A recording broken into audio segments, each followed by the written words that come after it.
Beginning from the top, it's like the list building is really important. Like you should really understand your ICP very, very well so that you're not spamming people that don't want it. It should be a breadcrumb of like, ooh, this is cool. Oh, that's awesome. Oh, I think I want to reach out and figure out what's going on. If you can't really do that, if you don't know the pain points, you don't know your solution well, if you can't describe your product in a way that's scannable and almost immediately understandable, start there. And that's actually easier said than done. How can I describe my value prop in 7 words and it's crystal clear? Because if you can do that, again, you're moving somebody out of like awareness and consideration and straight to decision making. And then I think it's really successful.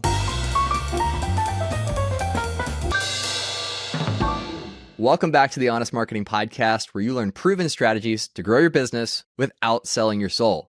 I'm your host, Travis Albritton, and joining me, longtime friend, not of the show, but me personally, Ryan Estes, co-founder of Wildcast, and just very knowledgeable in all things B2B marketing, podcasting, advertising, and specifically marketing and growing different initiatives and platforms and things like that. So Ryan, super excited to have you on the podcast. Travis, I really appreciate it. It's great to see you again. And of course, I love the show. So thanks for having me on. Absolutely. Yeah, I know that Kitcaster has filled a not insignificant portion of my guest interviews, and everyone that you and the team over there represent have been fantastic. So maybe we'll start there, like your entry point into podcasting before we get into the current platform. Tell me about Kitcaster and kind of the origin there and what it's been like building that agency for the last 5 years. You betcha. Kitcaster is a podcast booking agency. We work with funded startup founders, entrepreneurs with exits, and C-suite executives, and book them on the world's top podcasts like this one right here. And and you're not just saying that because I'm on, you actually think that. Yeah. No, I do. I absolutely, I started podcasting 15 years ago and haven't looked back, whether it's having shows or working tangentially in the business. Of course, the last 5 years, very deep in it. But I always knew the value of podcasts, particularly podcast audiences, especially for founders, because as a founder myself, a lot of times, I would just say this, it's fun to solve problems that I myself am suffering from. So if I'm a founder and I'm like, hey, these are the things I need, I know if I can deliver that to other founders, then we're going to find a ripe marketplace. So, when I'm building products, I always start with my own pain points. Like, what would I really like? So the kind of origin story of Kitcaster was our co-founder Brandy and I were kind of getting coffee, kicking around some ideas. An idea for a booking agency for podcast guests kind of came up. It didn't really exist in the world. And so she had a background in PR. I had a background in go-to-market agencies. And so we're like, hey, let's give it a shot. So, that was 5 years ago. We got a massive boost with COVID. We're kind of a COVID babies when everybody went home. And there was no movies, there was no TV, there was no sports. The only thing that was refreshing in real time were podcasts. And so we were able to kind of have a rocket ship amount of growth. We went from 0 to $1 million annual run rate in about 8 months, So it was pretty wild in those early days. And, over the time, we've really refined our processes and honestly, we're the best in the world at this service. Well, I can attest to that. Like the amount of training and support that you do, because as a podcaster myself, I get pitched all the time about like, hey, so-and-so would be a great guest for your show. You should have them on, and it's always like, yeah, but like, what's in it for me? I know they're going to get a ton of exposure, but like, how are you serving me and my audience? And I think that's something exceptional that you do is not only do you curate a great client roster, so whenever, you say, somebody at the company says, hey, we think this person could potentially be a good guest, it's also at the tail end of a longer discussion about who I'm looking for and the kind of conversations I'm looking for and the type of guests that I want to feature. And so I also appreciate the amount of curation that you guys do with Kitcaster before you even come out with the ask of, hey, we think this would be a great connection and somebody that could really serve your audience. Which really does set you apart from most of the other podcast booking agencies, which are really just kind of like spray and pray. We'll blast all the emails that we have access to and hope we get a couple nibbles. So I'm personally a fan of Kitcaster and everything you guys do there. And so you ran that, and then you decided, let's take it one step further. We're learning a lot about B2B marketing and the value of being featured in this audio medium and audio platform. And then you decided to launch Wildcast. So explain, or just kind of give me the backstory of that. And what was the self-identified problem that you had as your own ICP, if it was a similar thought process of, man, it'd be really great if, these founders who also had podcasts could get advertising. I don't know. How did Wildcast come together as an idea? You bet. So, from the lessons we learned at Kitcaster, and I appreciate you saying those nice things about it. I'm a big fan of like speed to value, So we do a lot of prep to make sure that like our guests are like in the right position so that like your audience gets to benefit from the expertise of the clients we represent. So it's great to hear that works. So the origin of Wildcast really comes as what I would like to consider a love song to podcasters and podcast audiences, particularly in B2B, SaaS, and technology. So because we're working in business, the way that we express love is with money. So I saw this. You're not wrong. That's how all my love relationships are, in business, of course. In business. Yeah, exactly. So, kind of how that translates is, from the guest booking side, we had the great pleasure to work with awesome podcasters and their audience, and largely, business technology podcasts. Those audience are coming to the show to find solutions in their business. They're using them as a resource, which is to say there's a differentiation between these kind of podcasts and a true crime podcast or a comedy podcast where they're going there for escape. And what I like about, business audiences in general and is you're getting a higher percentage of their attention. If I'm listening to your show, Travis, and the guest is like riveting and I'm like, okay, what's going on? I might have 90% of my attention invested in that. Or if I'm listening to a true crime, I might have 10% of my attention I'll kind of pop in and out through my day as I'm running emails and stuff. So the quality of attention, the quality of the audience, to me, looked like a massive undervalue for what podcast advertising could generate for the shows. Now, for the audience, podcast advertising really is run on a CPM model, and there's some variations there, but largely it's a CPM model, which is, let's say, the CPM is $15. So CPM is like cost per thousand or cost per meal is where the M comes from. But so just sprinkle some Latin in to make us sound smarter, Right. I know 3-letter acronyms, and now we're putting Latin in them. Okay, great. Yeah. I'll brush up on that. So, yeah. So, a CPM would be $15 for 1,000 listeners.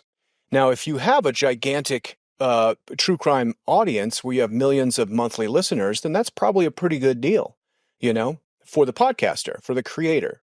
But if you have a small show, quote unquote, that has maybe 20,000 monthly listeners, the qualification of that audience could be much, much, much more valuable. So in that case, like a $15 CPM doesn't really make sense. So we saw an opportunity in the market where we can kind of use audience psychographics to qualify these audiences for large brands and be able to say, you're looking for a certain number of impressions, and we can wrap those in a present for you and deliver them to you using multiple shows. And this is particularly valuable for products, B2B products that have a very niche audience, because honestly, it could be podcast audiences are the only place where they're in aggregate. You can't find them anywhere else altogether. And we're able to deliver almost the entire market segment at scale for brands who are interested in that. So walk me through, you mentioned the CPM model, which again, I too have seen work well in certain limited circumstances.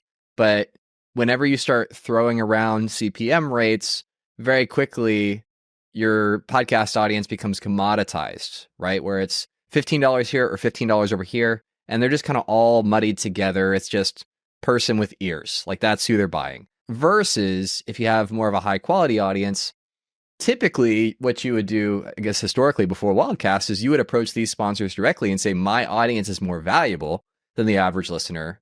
And so I can drive better performance for you.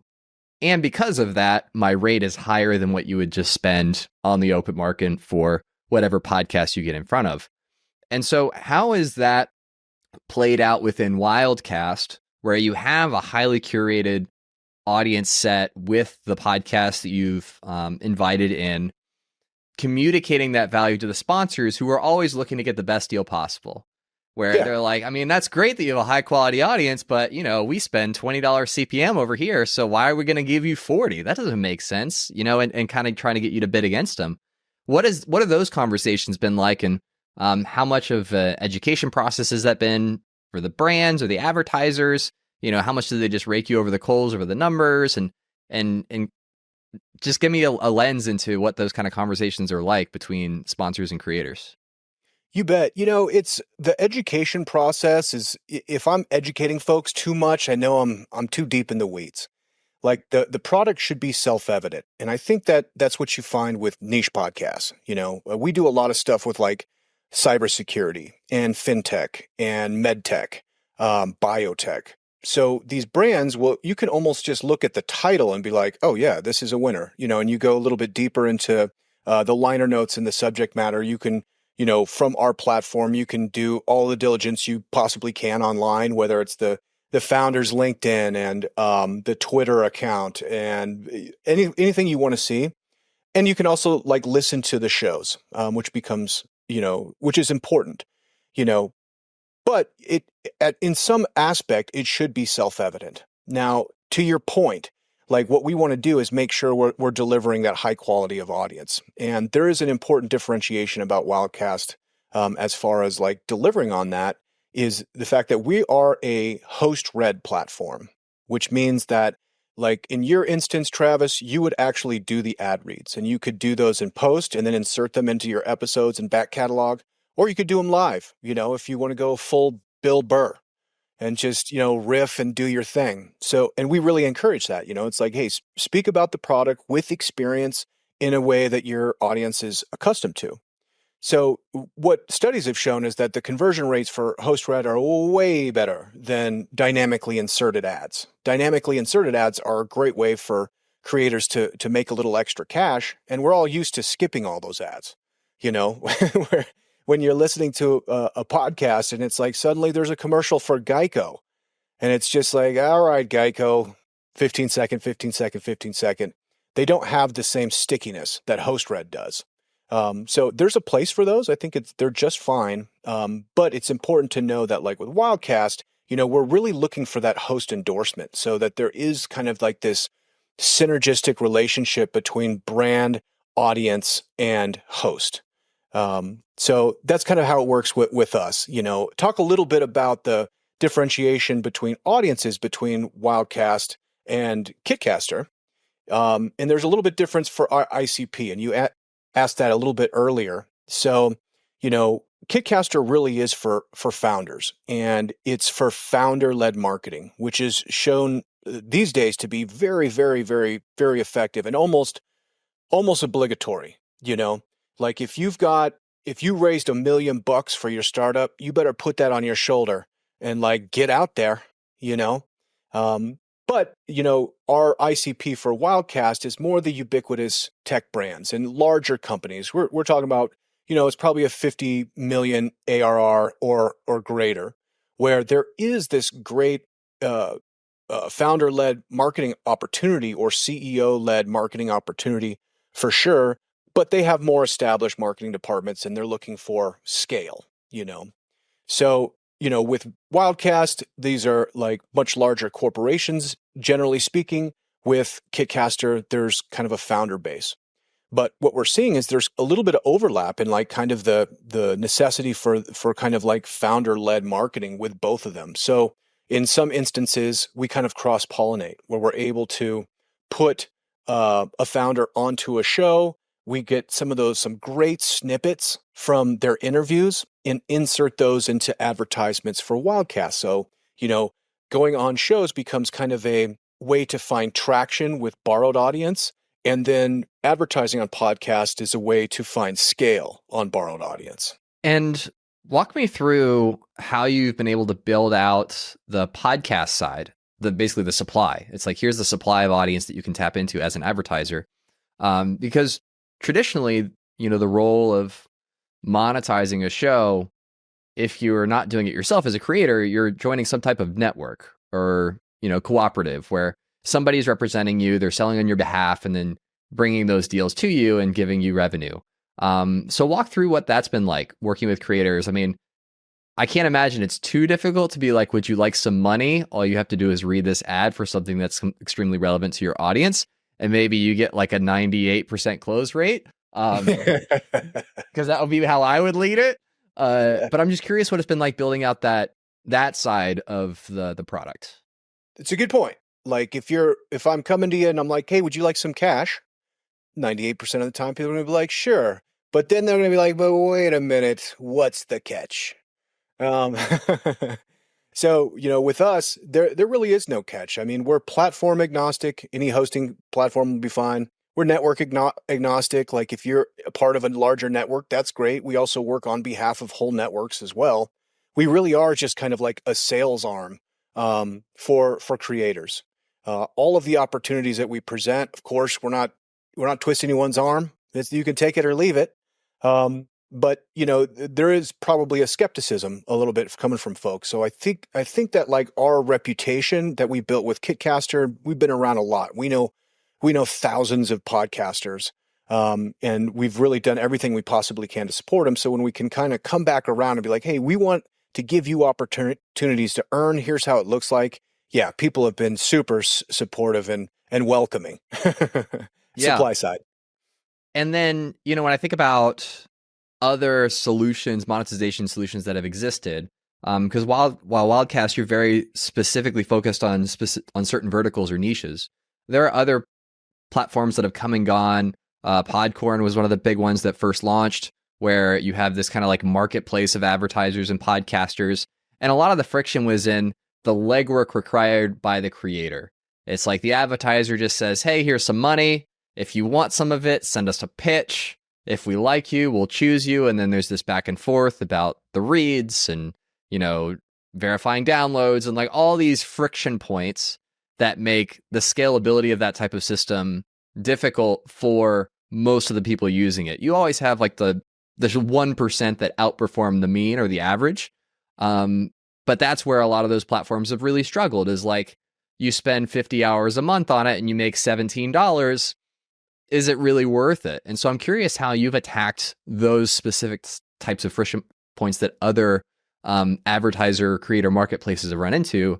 And if there's anything unique or creative that you've done to help bridge that gap to make it more seamless of an experience, both on the advertiser side of knowing they're really excited about the creative that the host is putting out there, the creator is putting out there to endorse the product or the service, and then also on the creator side, making it as easy as possible for them and as light of a load for them as possible to really execute it consistently and see the value in sticking around and continuing to do those reads.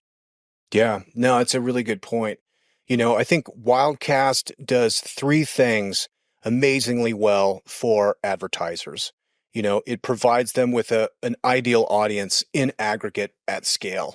It allows from one central place to deliver all of the creative.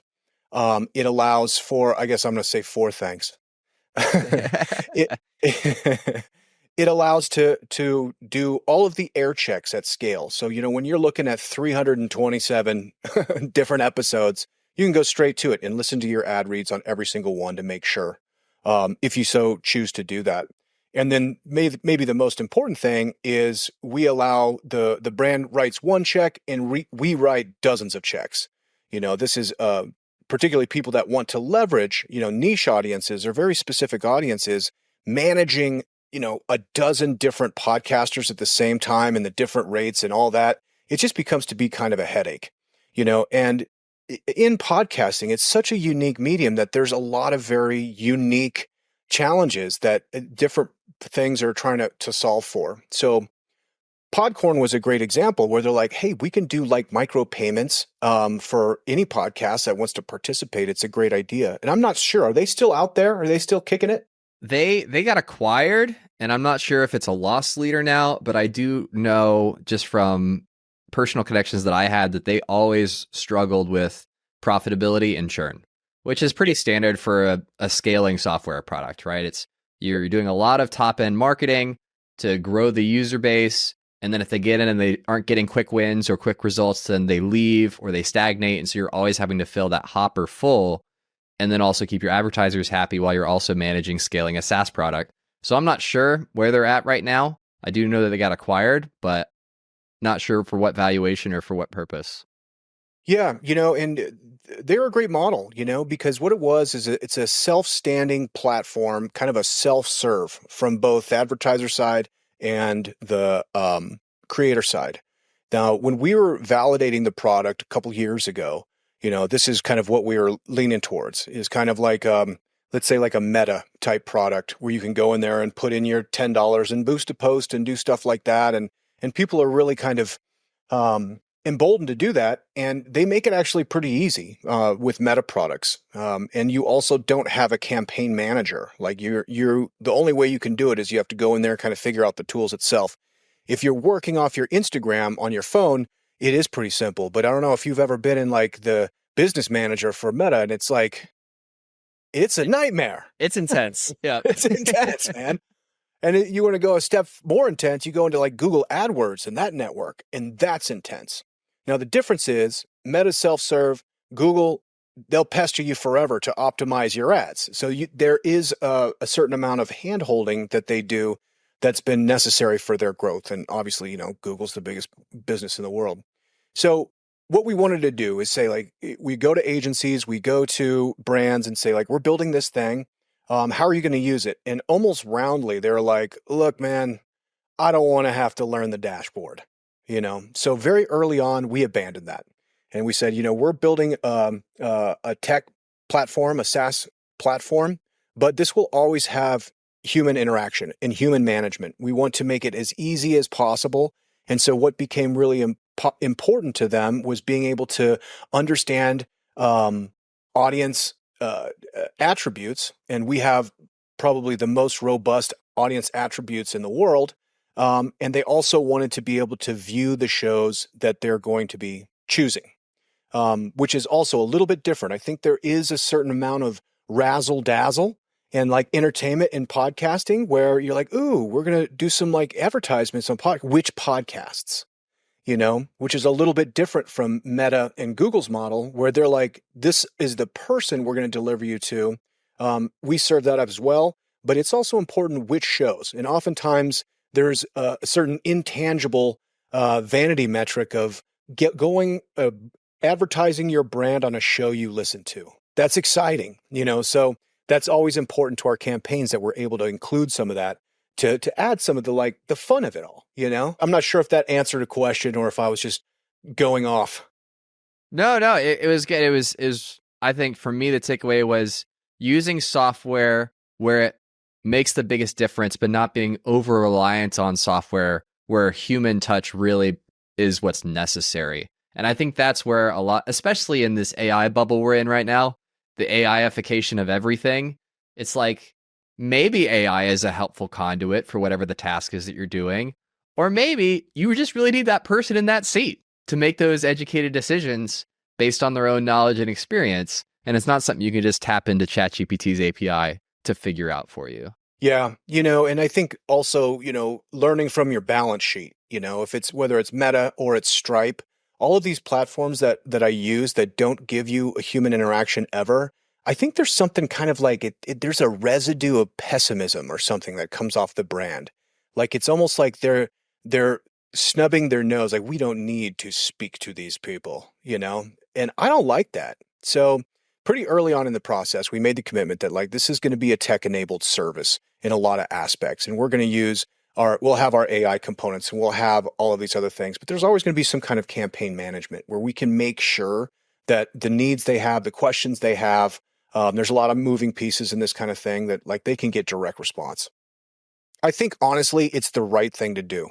And moving forward, especially as we become more and more AIatized, like having a campaign manager where you can bounce ideas off them becomes novel and it becomes a sticky point for a quality product or service. Well, especially if you're appealing to high quality customers, right? You've self-selected in the types of customers that value that and see the value in that instead of like the race to the bottom of well, who's going to give me the cheapest distribution?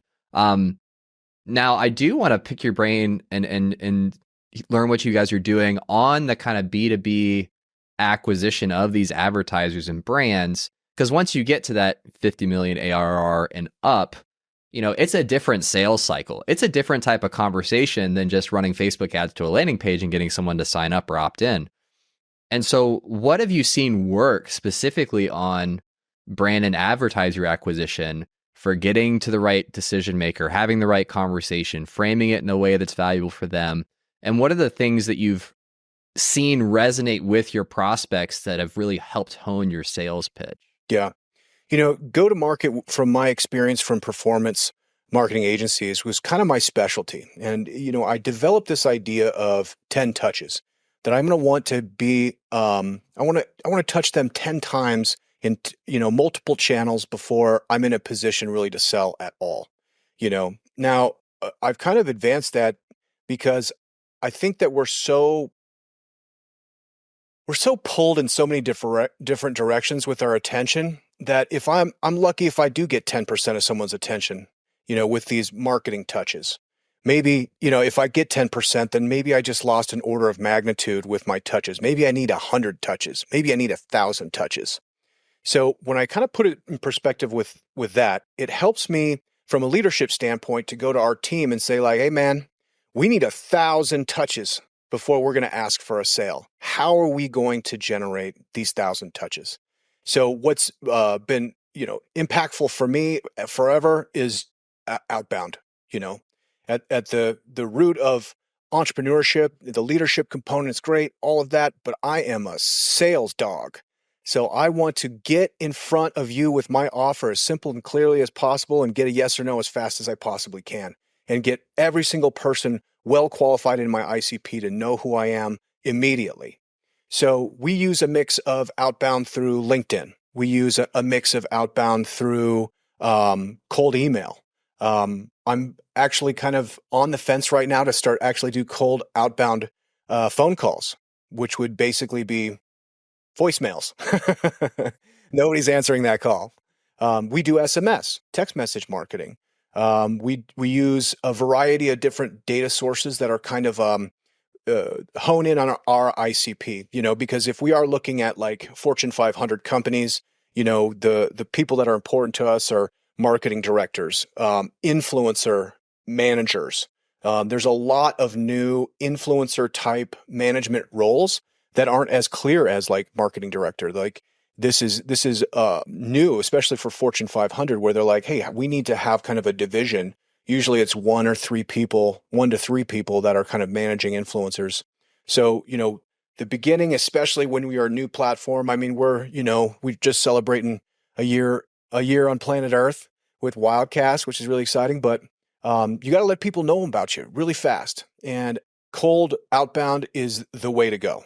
And then through those channels, through those touches, we're looking to retarget on YouTube. We retarget on, Meta's products. We, where else? We do LinkedIn retargeting, probably get into a little bit of X. So the idea is, they need to see our face 1,000 times before they're like, what I think would be awesome is B2B podcast influencer and advertising campaigns.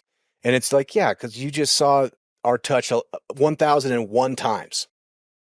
So those have been really helpful. I'm trying to think of like some other marketing. I'm also a big kind of dog food my own product kind of guy. So I do a lot of founder-led initiatives, whether that's LinkedIn or Twitter. If folks are looking for information on founder-led marketing, I'm blasting that out into the universe. And so I get a lot of inbound from that, where people will say, I was looking on, B2B influencers and you popped up everywhere. It's like, perfect.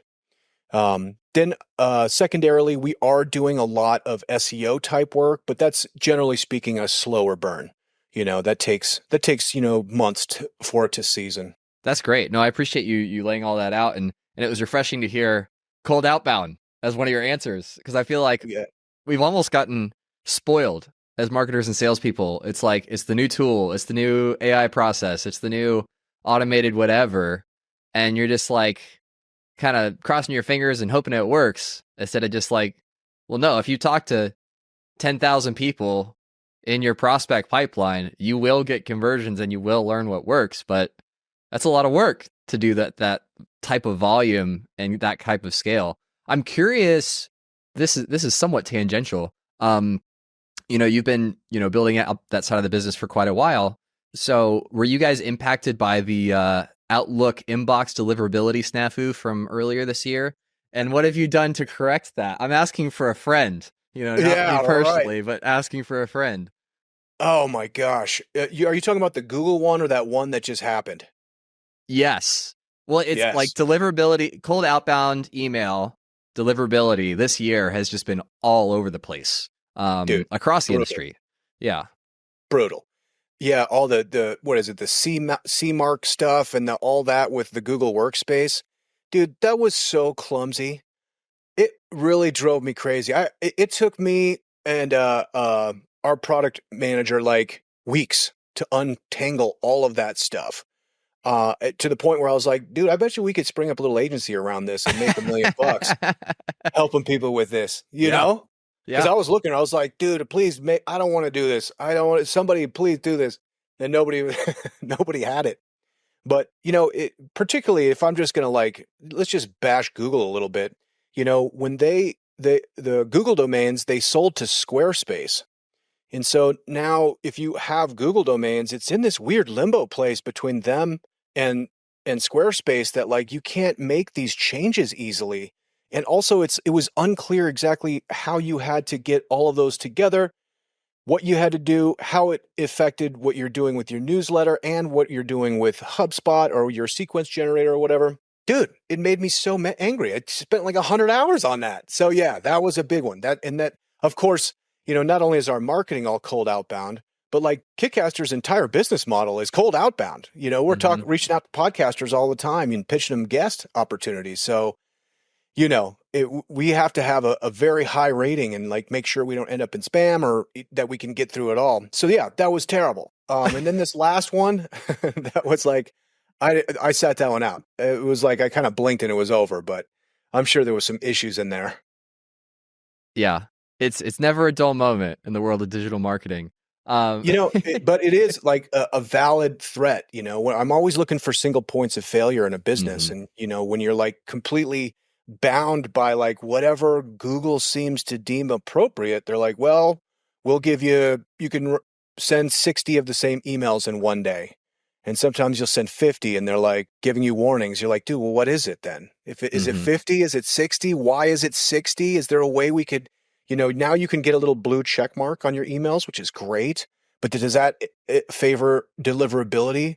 If we're paying, tens of thousands of dollars for HubSpot, shouldn't that, and you have a relationship with Google Workstation, shouldn't there be a benefit for people that are, legitimately using their product in a good way? Obviously, you've hit a nerve here. And who knew? It just drives me crazy because it really is where you're just kind of at the whims of some of these tools that are so ubiquitous. It's well, there's just a phantom on the other side. There's no way to really get answers. So yeah, that's a challenging part that hopefully some of your listeners can relate to. We can howl at the moon together. Yes. And if anyone listening is I know some of these words and I've been dealing with that, and you have solutions or things that you figured out, reach out to Ryan on LinkedIn. I'm sure he'd love to hear them. Please. Yeah, that'd be awesome. And then I guess last question here on this thread, a lot of this is tangentially related to what we've been talking about, but specifically on the email, what are best practices on the content side that you've seen help with deliverability? Specifically thinking about business owners that are either invested in cold outbound or just want to understand what's required to do it well. How much are you leaning into spend tax? Are you leaning into a variety of different types of mailboxes? Generating additional aliases, list building. Obviously before you can send an email, you need the email to send to. What are some of the things that you've seen that have worked over the long term as principles that somebody listening could take into consideration if they want to start incorporating more cold outbound in their marketing? Yeah, beginning from the top, it's the list building is really important. You should really understand your ICP very, very well so that you're not spamming people that don't want it. Like it should be a breadcrumb of like, ooh, this is cool. Oh, that's awesome. Oh, I think I'll want to reach out and figure out what's going on, you know? If you can't really do that, if you don't know the pain points, you don't know your solution well, if you can't describe your product in a way that's scannable and almost immediately understandable, start there, you know? And that's actually easier said than done. You know, I wrangle with that all the time. Like, how can I describe my value prop in 7 words, you know, and it's crystal clear? Because if you can do that, then you're moving somebody out of like awareness and consideration and straight to decision making. And then I think it's really successful. So a couple of things as far as just like cold outbound. Obviously, you know, you're drafting that subject line that has to get them to open. That's the first step, is they have to be willing to open an email from somebody they don't know. That this email is outside your organization. What's up with that notification? It's like, yeah, dude, they're all outside my organization. Yeah. This email, dude. What are we talking about, Google? Yeah. It's outside your organization. Is that supposed to be scary? I just don't understand. So, you know, subject line and testing them, A/B test subject lines. We've done extensive testing on just like what's the best subject line to get the open, you know, and then you've got that. And then you have, I would say, 2, maybe 3 lines in that email that hits your value prop as fast as possible, gives them an opportunity to do a little bit of diligence, whether you include a link. We've also tested that. Do we add a link to the website? Do we add a link to our appointments scheduling? Do we add no links, and kind of see what works? For us, what works best is like opening, hey, Travis, what's up? Here's exactly what I do. Would love to get you on a call, and some variation of that, and inserting just a speck of wit, enough to like kind of wink towards intelligence, but not something that's so cheeky that it's a turnoff. You know, again, this is like tightrope stuff. But because, you know, when you really get committed to outbound, then you have a lot of data to judge stuff, and you can start to see that like, wow, this actually has a 43% open rate over this one, which is 32. Why is that? And you start really fine tuning it. So that's kind of my philosophy. What we've kind of worked to as well is our sequences are just two emails, opener, and then just a threaded follow-up right behind that just kind of bumps that into their inbox. And we leave it there. You know, we don't want to do too much. I mean, I've dropped people into like 7 email sequences to test it, and that made people a little upset.